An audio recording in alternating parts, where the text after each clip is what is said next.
Olá, povo querido! Nós estamos aqui diretamente da Expo Cristã 2025.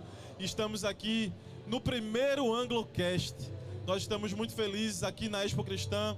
Vários estandes, várias igrejas, várias pessoas e denominações diferentes. Muito felizes com esse tempo. Nós estamos no penúltimo dia de Expo Cristã 2025. E nós estamos aqui para um bate-papo com três pessoas muito especiais. Nós temos aqui o pastor Daniel Gonais, que é o pastor presbiteriano daqui do Recreio. Nós temos aqui o nosso bispo Ivan Rocha, da Catedral da Reconciliação, da Igreja Episcopal Carismática do Brasil. O reverendo Marcondes Soares, da Igreja Episcopal Carismática do Brasil. E nós estamos muito felizes para um bate-papo, porque a gente está celebrando aqui também o lançamento do livro Margens Invisíveis, do bispo Ivan Rocha.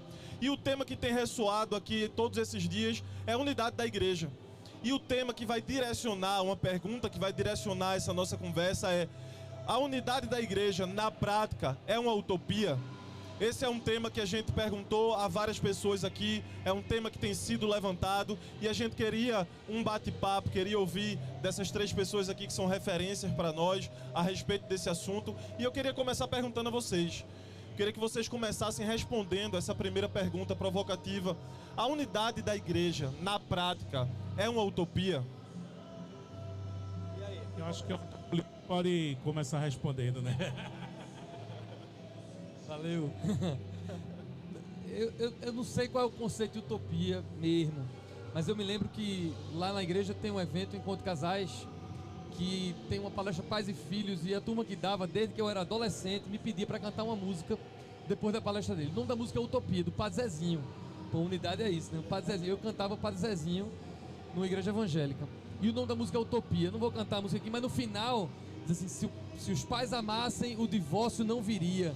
Chamam isso de utopia, eu a isso chamo paz. Se é uma utopia o casamento, a gente vai deixar de lutar pelo casamento? Tem gente que acha que é uma utopia, que é uma instituição falida. Nós cristãos, a gente vai lutar pela família, vai lutar pelo casamento. Jesus mandou a gente ser um. Jesus orou para isso. Então, se alguém achar que é uma utopia, o cristão tem que lutar por isso. Eu penso que Jesus orou por isso, é uma luta. É feito o amor de 1 Coríntios 13. É o amor ágape, é o amor DVC, o amor que não falha, o amor que... aquilo tudo que a gente sabe. Aquilo é utópico pra gente, já que é o amor de Deus, não é o nosso, mas é o DVC. Eu vou lutar por ele como eu estou lutando pela unidade. Amém. Sou eu? Eu acho, Mateus, que a nossa discussão, no fundo, é sobre a qualidade da unidade. Porque a unidade, conforme Paulo ensina pra gente aos Efésios, né, na carta aos Efésios, ela é garantida pelo Espírito, é a unidade no Espírito, né? O nosso esforço é para manter a qualidade nesse vínculo que é garantido pelo Espírito. Então eu não trato a unidade da igreja como uma utopia nesse sentido dessa realidade inatingível.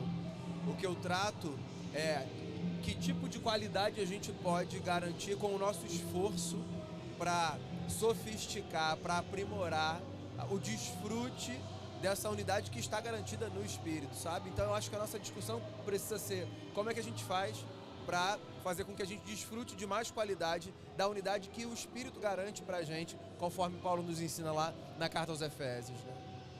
É Deus. É como se fosse assim: a unidade da igreja, ela já é uma realidade e não uma possibilidade, porque em Cristo, todos os que estão em Cristo já são um.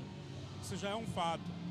Agora, a expressão visível dessa unidade é que muitas vezes é chamada de utópica, porque às vezes as pessoas colocam essa possibilidade como uma unidade de organizações e instituições, que foi o primeiro movimento ecumênico do início da primeira parte do século XX, que se provou assim, vamos dizer, é pesada a palavra, mas fracassado na tentativa de unir as igrejas, as denominações dentro de um único guarda-chuva. Mas se a gente for pensar de uma outra maneira, né, em termos de qualidade, ela não é uma utopia no sentido de impossibilidade, porque ela se concretiza no relacionamento dos diferentes, de pessoas de diferentes tradições e não de instituições. Pensar a unidade por esse caminho. Se a gente tivesse tido essa conversa antes, ele usou uma palavra aqui, que é a qualidade da unidade, que eu deveria usar, vou começar a usar. Tem uma hora no livro que eu digo que é fácil ser um com algumas pessoas. É fácil ser um com Daniel. Receber Daniel lá na igreja é uma bênção. Porque tem um gosto, tem um gostar. Com algumas outras pessoas é um esforço um pouco maior. Você não tem tanta qualidade na unidade, mas ainda assim você se esforça e luta, porque você quer fazer isso com todo mundo. Então isso eu acho bacana, pensar no esforço para que ela se qualifique. Para que do mesmo jeito que eu tenho um prazer em ser um com você, com Daniel, com Conte, com tantas outras pessoas, isso consiga aumentar um pouquinho mais. Para que isso não fique tão restrito de eu só ter qualidade na unidade com um, com dois ou três. Gostei desse negócio da qualidade da unidade, vou começar a pensar sobre isso. Glória a Deus. A gente tem um livro, a gente tem um spoiler do livro aqui, eu vou dar um spoiler. Tem um capítulo do livro que fala sobre lavar os pratos após a festa. Falando sobre essa questão do esforço pela unidade. Até onde vai esse limite? Até onde vai o meu esforço pela unidade? Qual um limite saudável desse esforço? E o que já não é mais esforço pela unidade? O que passa disso acaba virando interesse próprio ou algo do tipo. Até onde vai esse limite? Até onde vai esse esforço para revelar essa unidade que já existe em Cristo? Marconte que gosta. Essas margens invisíveis, né, elas são invisíveis, mas elas existem. Elas estão lá, né? Normalmente os teólogos e pensadores da unidade da igreja fazem esse diálogo teológico com os diferentes, ou de movimento de oração. Eles estabelecem alguns critérios de proximidade. Não necessariamente na ordem que eu vou colocar, a ordem que eu descrevo não é de importância. Mas assim, a primeira, uma ortodoxia mínima. Não sei se a gente pode dar spoiler do livro, né? Ele já coloca como os credos históricos, como esse limite de ortodoxia. A gente não coloca ela por confissões denominacionais, confessionalidade denominacional, mas algo mais amplo que abrange o cristianismo mais amplo. Depois a gente tem uma ortopatia, que é os sentimentos corretos, o coração correto, que eu já ouvi dizer assim, fulano pode não ter as doutrinas corretas, mas tem o coração correto. Ele só precisa de maiores esclarecimentos sobre como expressar melhor o que ele crê, e geralmente são pessoas ensináveis ou pessoas mais simples. E por fim, a ortoprática, né? A ortopraxia, que é o limite que mais me pega, porque as pessoas dizem assim, quando você busca unidade com todo mundo, e aí lança um nome assim, um venenozinho, um nome de alguém assim, eticamente bem problemático, assim, e fulano tá no seu pacote aí de unidade. Aí eu digo, não, rapaz, porque apesar de fulano ser bem ortodoxo doutrinariamente, e apesar de fulano ser bem, vamos dizer assim, devoto, mas lhe falta coerência de vida prática, ele não tem ética. E aí a gente tem que traçar o limite. Eu lembro que nos anos 90, quando o Caio Fábio começou a Associação Evangélica Brasileira, ele foi muito criticado porque ele excluiu uma igreja neopentecostal muito importante aqui no Brasil do processo. E as pessoas achavam assim, que movimento de unidade é esse que não inclui essa igreja? E ele dizia assim, há um limite ético para a unidade. Eu tenho que traçar esse limite, eu não posso colocar gente que explora a fé dos outros, que rouba as pessoas, e dizer assim, eu sou um com você em Cristo, porque o apóstolo João disse que aquele que diz estar nele deve também andar como ele andou. Se não é conforme o Espírito de Jesus, logo não está em Jesus. E se eu expresso uma unidade visível com alguém assim, eu estou endossando prática, eu estou endossando comportamento que não é conforme o Evangelho.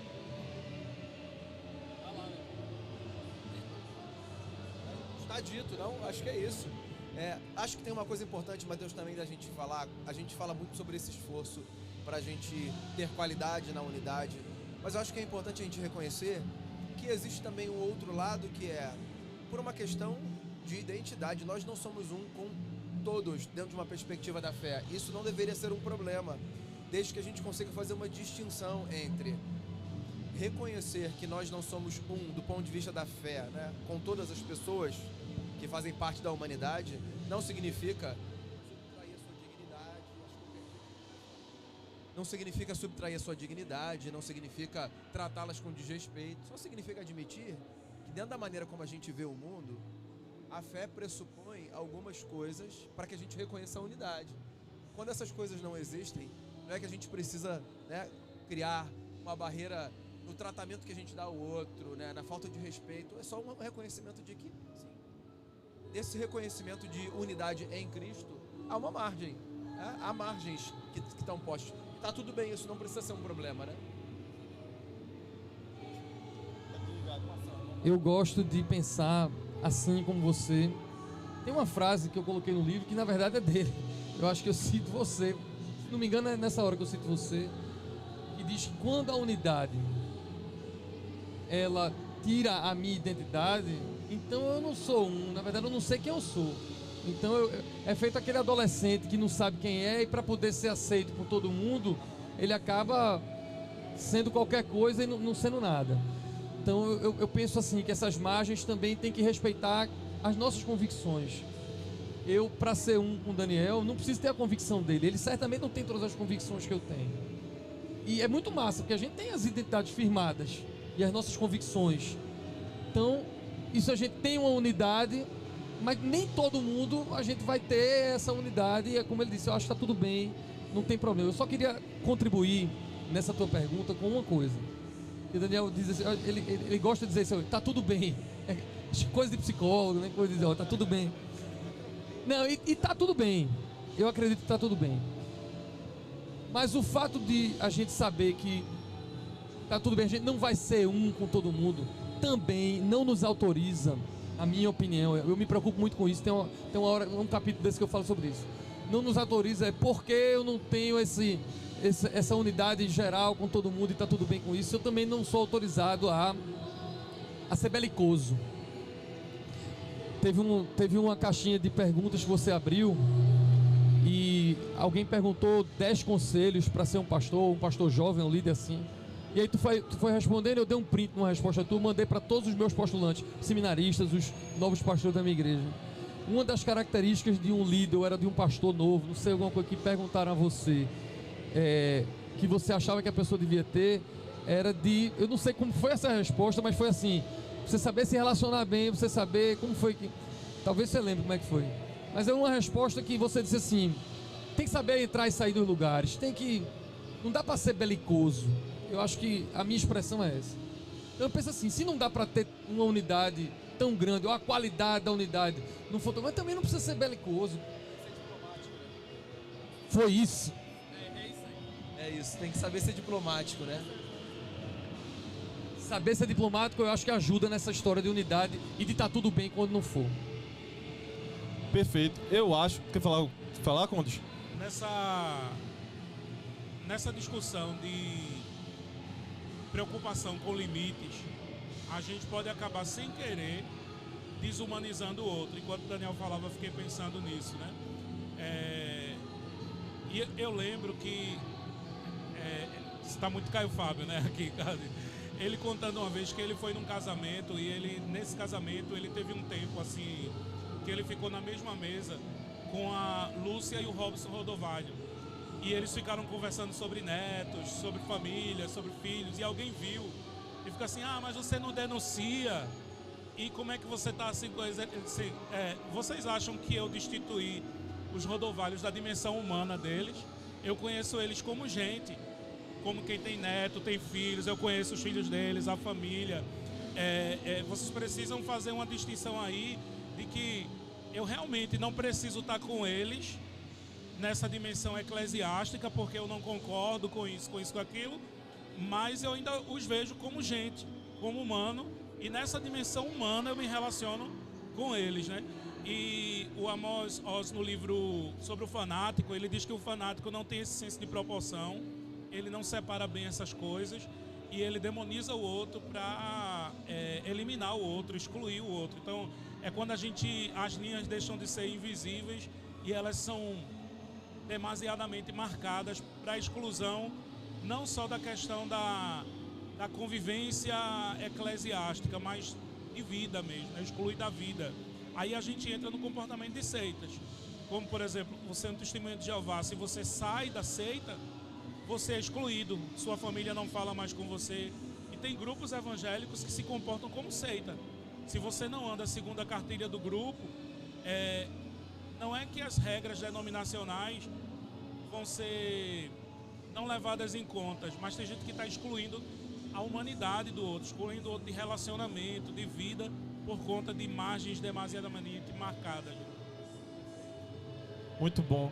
A gente tem, para mim, o ouro dessa conversa aqui é o mesmo ouro do livro.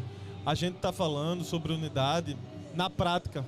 E eu quero fazer algumas perguntas práticas aqui mesmo. Eu tenho dito que a gente vive hoje uma crise, não de informação, porque a gente tem muita informação, mas de referências. E eu queria saber um pouco de vocês, quem são as referências de vocês nessa promoção da unidade, desse incentivo à unidade, de onde vocês aprenderam na prática essa referência e qual a importância delas? Eu vou começar com figuras anônimas, porque tive a graça de crescer numa família. Eu nasci numa família cristã, evangélica, nasci num contexto presbiteriano, mas tive a graça de aprender com os meus pais desde cedo que o reino é muito maior do que a igreja onde eu cresci. Que legal isso. Graças a Deus, desde a minha infância.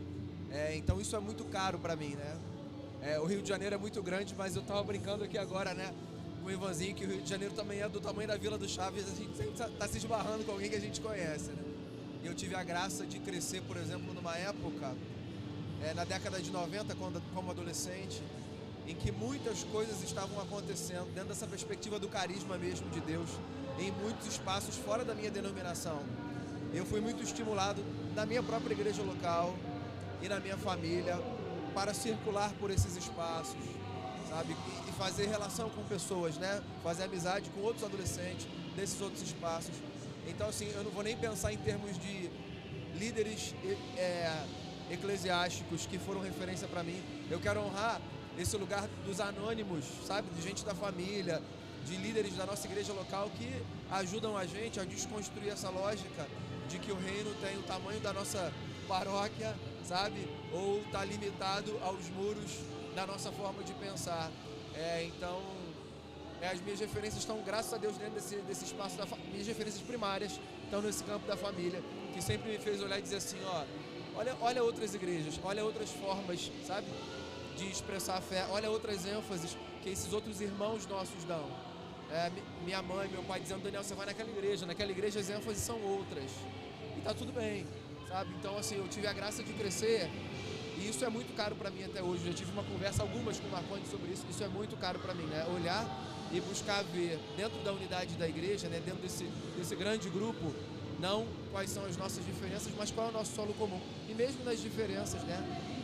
Do que eu posso me beneficiar, não numa perspectiva utilitarista, né? Mas assim, há muitas coisas das quais eu posso me servir e ser abençoado em ênfases que não são as minhas naturais, mas que são dos outros. Eu, graças a Deus, aprendi isso em casa. Cara, isso é algo que, assim, não é muito comum da gente ouvir, falando sobre unidade, a gente ouvir e perceber um pouco do poder que a família tem em ser essa referência para o incentivo à unidade e a referência de unidade na família. Isso é muito importante. Olha, dê dinheiro ao pastor, mas não dê microfone, que ele quer pregar.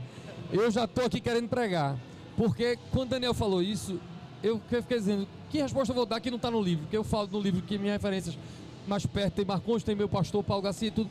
Mas ele falou de um negócio que é muito espetacular, porque meu pai e minha mãe também fizeram isso comigo. Minha mãe era evangélica, meu pai era evangélico, eu criança metida, disse, não, eu vou ser católico romano. E minha mãe disse, vá. E eu levava uma imagem para casa e minha mãe não proibia, sabia que eu ia amadurecer lá na frente, algumas outras coisas. Então eu tive essa referência em casa. E eu fiquei pensando, enquanto ele estava falando, de repente, eu não sei quem vai assistir esse podcast aqui, essa conversa da gente, da importância que a gente tem enquanto pai, enquanto irmão, enquanto amigo, como a gente não pode influenciar para a unidade. Não precisa ser um pastor, um bispo, uma referência, um escritor. Não. Como a gente influencia isso, cara? A gente falou do pai e da mãe dele, eu estou aqui lembrando do meu pai e da minha mãe, que também sempre me impulsionaram. A gente vai ter outras, Deus queira que Marcondes venha com outras referências teológicas e pastorais. Mas isso foi muito lindo, cara. Porque isso dá uma... É como você disse, a gente não está falando de... O meu livro não é de teologia, nem é de sermão. O livro é na prática. Isso é prática de unidade, né? Isso é o que encarna na gente. Influência do pai e da mãe, nada encarna mais do que isso, né? Muito bom isso. Eu acho que a referência em nível de relacionamento é a irmã Lídia. A irmã Lídia, ela é uma pessoa assim, de um contexto da Assembleia de Deus, no estado de Pernambuco, que a gente sabe que é muito fechada, e mesmo assim ela se deixou guiar pela docilidade do Espírito para essas coisas. Foi a primeira pessoa que ensinou para mim assim: meu filho, se no céu só fosse ter a Assembleia de Deus, a Bíblia diz no Apocalipse que no céu vai ter gente de toda tribo, língua e nação. Se no céu só for ter gente que guarde os usos e costumes da Assembleia de Deus do estado de Pernambuco, a profecia de João não vai se cumprir. Aí ela disse: eu fui na Coreia, os irmãos são diferentes. Na África, os irmãos são diferentes. Na Noruega, os irmãos são diferentes. Nos Estados Unidos, os irmãos são diferentes dos irmãos pernambucanos, da mesma denominação. Então tem alguma coisa errada aí. Aí eu fiquei pensando nisso, né? Tem alguma coisa errada aí nesse discurso de que só o grupo da gente... E ela provava isso na prática. Eu imaginei até que Daniel fosse falar do reverendo Antônio Elias, né? Que o reverendo Antônio Elias é uma grande referência nisso, né? Ele foi uma influência do bispo Ximenes e do bispo Paulo Garcia, e o bispo Ximenes dizia sempre assim, eu tenho alguns amigos que dizem assim, também não é assim, é exagero. Assim, como é que o pastor Antônio Elias pôde circular tão de boa dentro da denominação dele sem nenhum problema? Aí o bispo Ximenes dizia assim, porque ele amava todas as pessoas, ele amava quem falava mal dele, ele amava todo mundo, e o amor desarma. E o amor ia desarmando, e ele conviveu a vida dele inteira dentro do grupo e transbordou o grupo por causa do amor, tendo contato com todas as igrejas, né? E a irmã Lídia é essa referência para mim de unidade na prática. Agora, se a gente fosse falar de referência teológica, né? É o Richard Foster, principalmente, que ele tem uma habilidade de fazer essa polinização cruzada, né? De tradições diferentes, extrair o melhor de todas as tradições, porque na disputa, na polêmica, normalmente quando tem uma disputa polêmica, a gente destaca o pior que tem no outro. A gente pega o pior exemplo de batista, o pior exemplo de presbiteriano, o pior exemplo de católico para dizer, olha aí o que é o catolicismo, o que é o presbiterianismo, o que é o movimento batista, o que é o movimento pentecostal. E Foster faz o inverso, ele vai pegar o melhor pentecostal, o melhor batista, vai pegar o Henry Noel no catolicismo, Thomas Merton, vai pegar de cada lugar o melhor e vai dizer assim, ó, gente, isso aqui é o que as outras tradições têm para oferecer. Então ele é o principal. O outro, o Richard Lovelace, que influenciou muito o Tim Keller com o livro da Igreja no Centro, a Igreja Centrada, né? Com a questão de que uma igreja que alcança a cidade não pode ser uma igreja sectária. Tem que ser uma igreja que alcance todos os tipos de pessoa, que tem essa catolicidade, que coopere com outras igrejas irmãs, indo a lugar onde a Redeemer não poderia chegar. Ele ajudava outras igrejas a chegar em regiões da cidade. E o Richard Lovelace é o pensador do movimento de convergência que influenciou a nossa igreja, né, com o seu artigo Um Rio, Três Correntes, sobre a igreja sacramental. Gabriel está ali, a igreja sacramental, a igreja carismática, a igreja evangélica, não definindo essas tradições como denominações. Carismático não é um estereótipo, não é um grupo denominacional, é uma espiritualidade aberta ao Espírito. Sacramental não é católico romano, é uma espiritualidade que lida com as coisas, os sinais visíveis, tem encontro com a graça de Deus, até no vôlei de praia de manhã. O vôlei é um sacramental, é um meio de graça. E tem gente que estranha como o Foster amplia a dimensão sacramental para a vida, para a literatura, para a arte, mas eu nunca imaginei que uma tradição sacramental fosse sobre isso, né? Aí ele, como Quaker, ele amplia o sentido de sacramental. E evangélico também não é uma espiritualidade centrada na palavra enquanto pregação, mas a palavra enquanto revelação ou palavra de Jesus vivida, que pode ser expressa por meio da liturgia, por meio da pregação e por muitos outros meios. A palavra pode ser expressa também, mas principalmente no culto, né? Mas assim, essa riqueza é ele quem vai lançar, né? Esse pensamento. Tem um bispo também da Índia, muito antes desses dois caras nos Estados Unidos, que leram dele. É porque eu não sou bom de inglês. É Leslie Newbegin, alguma coisa. Foi ele quem começou primeiro essa ideia do movimento de convergência, de unidade na Índia, porque eles tinham sido obrigados a juntar todo mundo dentro de uma igreja só, metodistas, anglicanos, presbiterianos, e aí ele foi desenvolvendo uma teologia, um pensamento, e por causa do escândalo da divisão para os cristãos no campo missionário. E aí ele começou a desenvolver o pensamento, o Lovelace pega isso, o Richard Foster pega isso, o Michael Green pega isso e leva para a igreja europeia e americana, mas essa experiência primeira é na Índia, né? Em África, em Ásia, é onde é mais difícil você ser sectário, porque você é minoria e você enfrenta hostilidade, então tem que ter todo mundo estar junto. Então o pensamento de convergência não nasce onde a igreja é poderosa e tal, né? Quanto mais poderosa a igreja, parece que mais sectária ela é. E quanto mais perseguida ou minoria ela é, mais ela se une. Influenciou muito. Cara, muito bom a gente ouvir um pouco sobre a importância de buscar referências de pessoas que buscam a unidade, de maturidade, pessoas que têm maturidade nessa busca da unidade. E me chamou muita atenção realmente, Daniel, o que tu falou sobre a questão das referências que estão próximas a nós, referências anônimas, são nossos pais, nossos amigos, porque muitas vezes a gente falando sobre esse tema de unidade, a gente acha que é um assunto restrito a pastores e líderes, assuntos que têm que ser discutidos nesse rol. Mas agora falando especialmente para pastores e líderes, vocês acham que é uma obrigação de todo pastor levantar a bandeira da unidade? Vocês acham que é um assunto que todo pastor tem que falar, tem que levantar essa bandeira nos púlpitos e nas lideranças de suas igrejas? Eu acho que objetivamente falando, sim. Jesus colocou a unidade como a razão pela qual o mundo reconheceria que ele foi enviado pelo Pai, né? Em João 17, na oração sacerdotal. Então não é um tema do qual a gente possa prescindir, seja no empenho prático para a gente viver, seja na conclamação, né? A gente ensina com o testemunho, agora a gente ensina proclamando, a gente tem um púlpito, né? A gente se utiliza do púlpito algumas vezes na semana. Por que a gente vai prescindir de um tema que é tão importante? Ele é importante em qualquer época e ele é extremamente importante num mundo que não apenas por razões religiosas, mas por N outras razões, está fragmentado, um mundo de bolhas. O tema da unidade, além de ser mandamento do Senhor, ele é a pauta contracultural que vai fazer com que as pessoas parem para ouvir a igreja. Também é um desses temas, né? Que vai fazer com que as pessoas aí fora parem e ouçam. É possível se relacionar, né? Porque as pessoas estão descrentes da possibilidade de relacionamento com as diferenças, né? A gente está num tempo em que as pessoas só fazem aliança com quem promove o seu próprio pensamento, a sua própria perspectiva. E isso é empobrecedor da vida.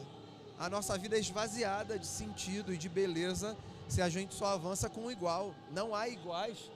Não sai do algoritmo da bolha e a gente passa a achar que o mundo tem a nossa cara. Isso é uma tragédia, né?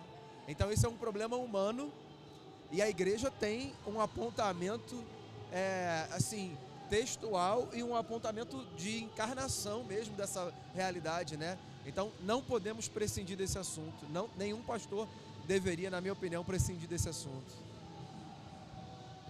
Quando você fez a pergunta, eu fiquei pensando o que é que eu ia responder, mas eu me lembrei de uma conversa que Daniel teve com a gente lá em Recife, não sei se foi dessa vez ou da outra vez quando ele foi lá. Tem um negócio que diz, né, que você fala, mas o exemplo arrasta, né? A palavra convence, o exemplo arrasta, alguma coisa assim. E por conta do livro dele, do Cuidar de Si, a gente estava perguntando a ele coisas sobre autocuidado e tudo, como é que se ensinava, como é que se proclamava, e Daniel disse assim, você estava presente. Até na minha rede social eu faço isso, porque quando a minha igreja vê, quando as pessoas veem que eu surfo, que eu corro, que eu vou fazer, que eu estou cuidando da minha parte física, que eu vou para a praia com a minha esposa, com a minha família, aquilo não é só uma pregação do autocuidado e da vida integral. Eles estão vendo. E eu prestei bem atenção nesse negócio. Até na minha vida pública, eu me preocupei com isso. Porque você perguntou, todos os pastores têm que pregar sobre isso? A resposta dele foi excelente. E a minha, eu acho que tem que encarnar isso. Talvez até você não precise trazer isso como, talvez, você pode fazer ou não no púlpito. Tem que falar sobre esse assunto. Mas se você vive isso minimamente, se há um gesto, isso arrasta, né? Pregação sem dizer uma palavra. Sem dizer, mas assim, isso arrasta muito. Não adiantava ele falar do que ele fala, se eu olhasse para ele e não visse a encarnação do que ele estava falando, né? Então, assim, o gesto fala muita coisa, sabe? Eu estava pensando aqui também na questão sobre dons espirituais e projeção de dons, né? Eu não acho que a lista de dons espirituais na Bíblia é exaustiva. Acho que deve ter muito mais coisas ali. E talvez essa oração de Jesus, esse chamado do apóstolo Paulo em Efésios 4 para se esforçar para manter a unidade, seja realmente talvez não, é um chamado de todo cristão. Mas a dimensão em que cada um se compromete nisso talvez seja um chamado. Algumas pessoas são chamadas para se envolver nisso de uma maneira mais intensa. E aí não seria que nenhum pastor ou líder se sentisse culpado porque está focando apenas na sua igreja local, nesse momento, nessa determinada fase, se dedicando às coisas de sua igreja e não está envolvido em movimentos de unidade nacional. Porque, por exemplo, o bispo Paulo Garcia, ele sempre foi uma pessoa muito focada na Catedral da Trindade. No entanto, a vida dele encarnava a unidade. O púlpito dele nunca foi fechado para que não viesse ninguém de fora para lá pregar na igreja ou contribuir com dons espirituais diferentes para a igreja local. Mas ele mesmo não era a pessoa que estava em movimentos de unidades, associações, conselhos de pastores, movimentos de oração, cruzada evangelística, porque ele tinha uma clareza do chamado dele ali naquela situação. Então, às vezes, teve uma época, hoje agora menos, eu acho que a gente precisa sofrer pressão de volta para a unidade. Mas teve, principalmente no final dos anos 90, havia uma pressão nessa questão da unidade, de você provar que você quer ser um, e as pessoas achavam que elas tinham que estar em tudo quanto era café de pastores e tudo, e elas não podiam estar, e os pastores se sentiam culpados de não estar presente nisso aí, né? Depois houve uma overdose disso e uma ressaca disso, e aí ninguém queria mais estar em movimento de unidade. Mas que realmente Deus chama para isso, né?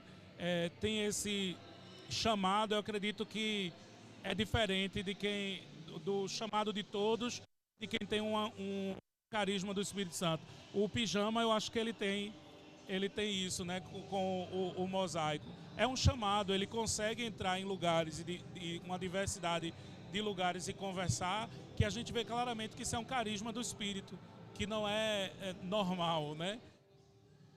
Isso. O Daniel está dizendo, não é uma agenda, eu tô querendo traduzir isso como... Isso, não precisa ser uma pauta, como eu também não sou obrigado a falar sobre cuidado o tempo todo, embora que a gente queira fazer isso, aí eu trago Daniel, eu trago Luísa Nazaré que fala sobre isso, mas não precisa eu ter... Deus sabe, você é direcionado pelo Espírito sobre o que vai fazer parte do seu púlpito, o que é que Deus está lhe falando, o que é que você carrega, talvez não precise ser uma pauta de todo mundo. Mas se for encarnação normal, aí é verdade, né? Não é pauta, não é militância. Porque quando é pauta, é militância. Quando não é o Espírito. Foi a primeira resposta que você fez. Fruto, né? E falando na prática, continuando nessa pegada da unidade na prática, quais para vocês são fatores que têm sido inimigos da unidade da igreja na prática? Quais são hoje os inimigos da unidade da igreja? Coisas que atrapalham a promoção de unidade, coisas que têm minado a unidade da igreja. Onde é que vocês conseguem identificar esses lobos hoje? Teve uma coisa que o Daniel falou que é porque tá difícil, né? Tá difícil. A gente tá aqui, gente, na Expo Cristã.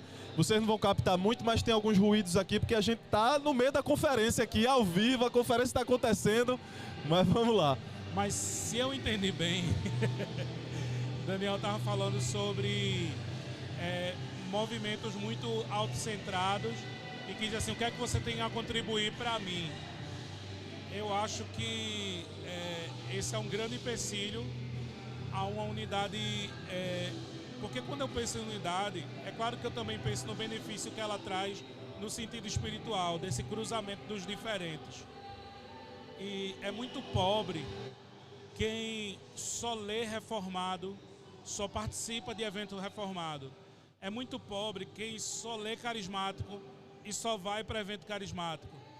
E eu noto que a igreja brasileira ela tem muito isso assim. O pessoal de ênfase social, da missão integral, só vai para os congressos da missão integral, da aliança, de formação espiritual, espiritualidade contemplativa. O pessoal carismático tem horror à espiritualidade contemplativa. Horror, é só eu que estou dizendo isso. Eles nunca me... e eles gostam desse ambiente assim e tal, essa coisa toda, e só vão para eventos assim. E o pessoal reformado também só vai para conferência, escola bíblica, conferência teológica e se reúne junto. E o pior é que cada um deles chamam isso de unidade. Eles dizem, quando você vai ver a divulgação, a notícia sobre os eventos, eles dizem, que massa, estamos expressando a unidade da igreja brasileira. E a igreja brasileira é definida por aquele grupo. E a igreja brasileira é tão diversa, mas esses grupos dizem assim, a igreja brasileira parou São Paulo e a igreja brasileira não estava representada naquele evento.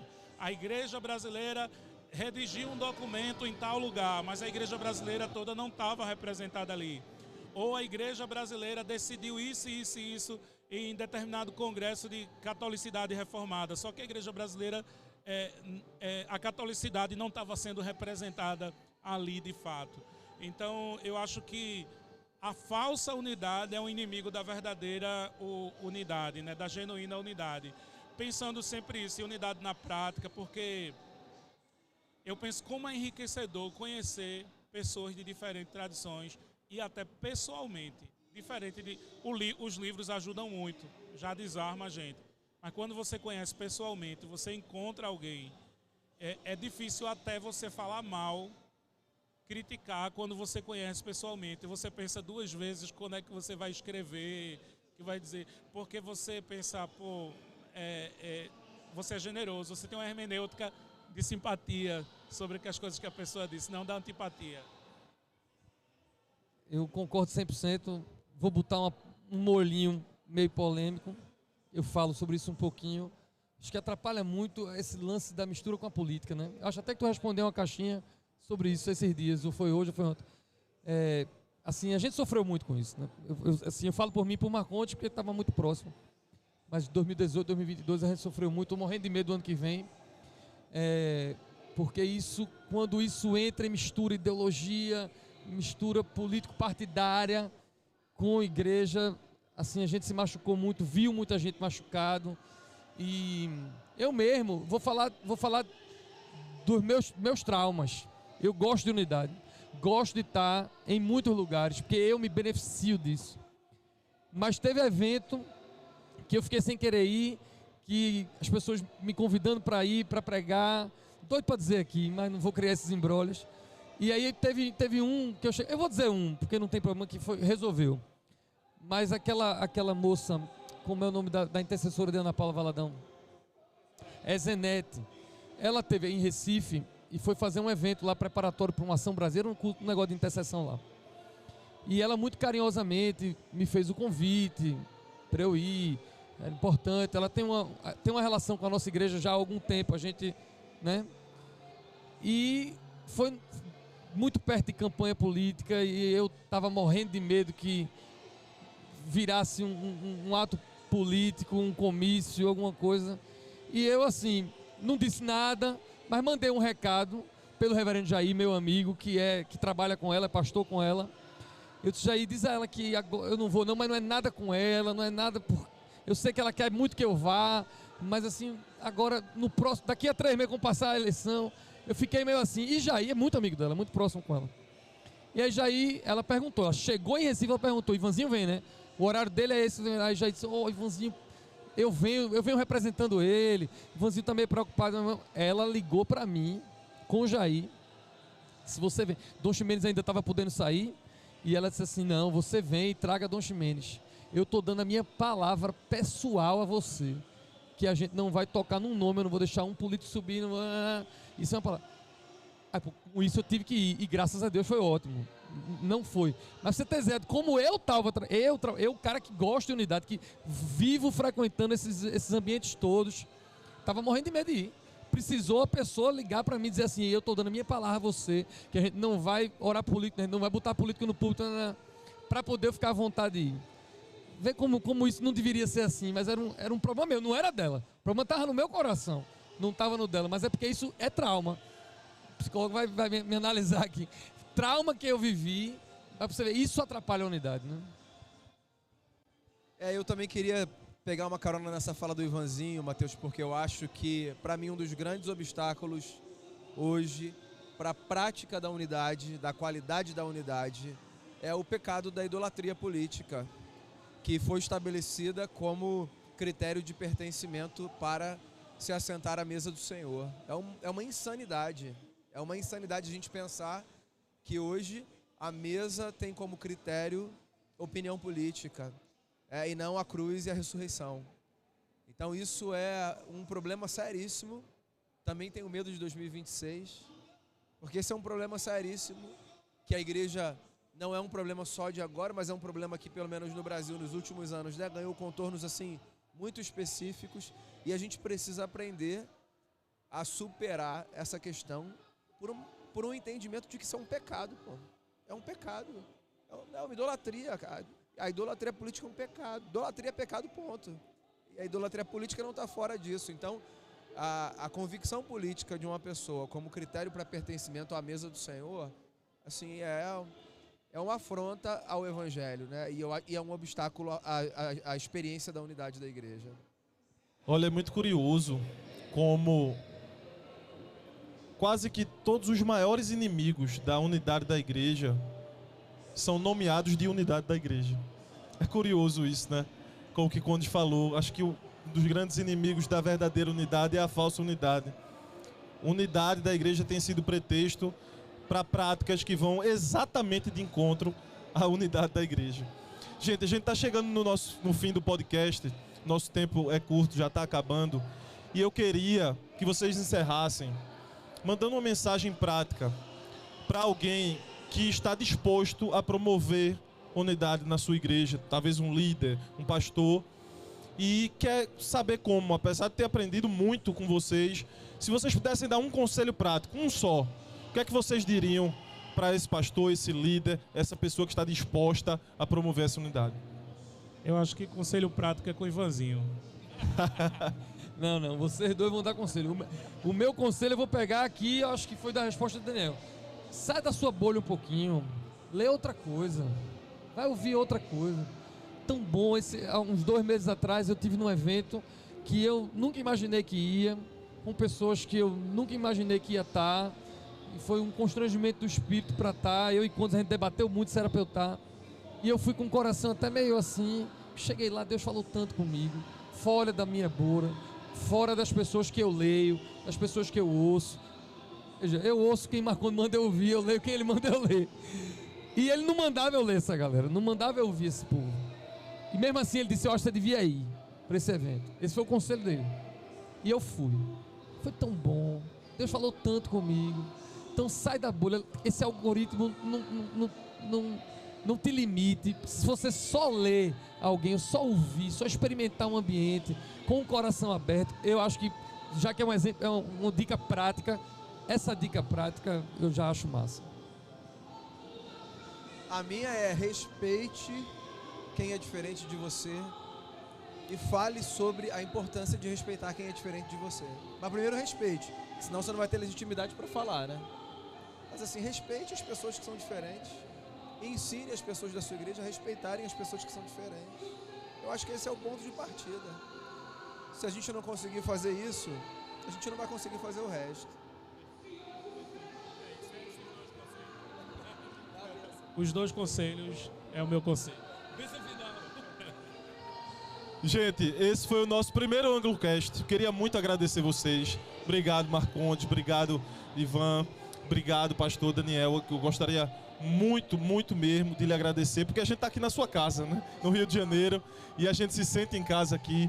Muito bom ter você com a gente, Bispo Ivan Rocha, Reverendo Marcondes Soares. Muito obrigado por esse papo. Se você quiser adquirir o livro Margens Invisíveis do Bispo Ivan Rocha, siga aí Editora Anglo no Instagram ou acesse o nosso site www.editoraanglo.com.br e lá você vai poder adquirir esse livro.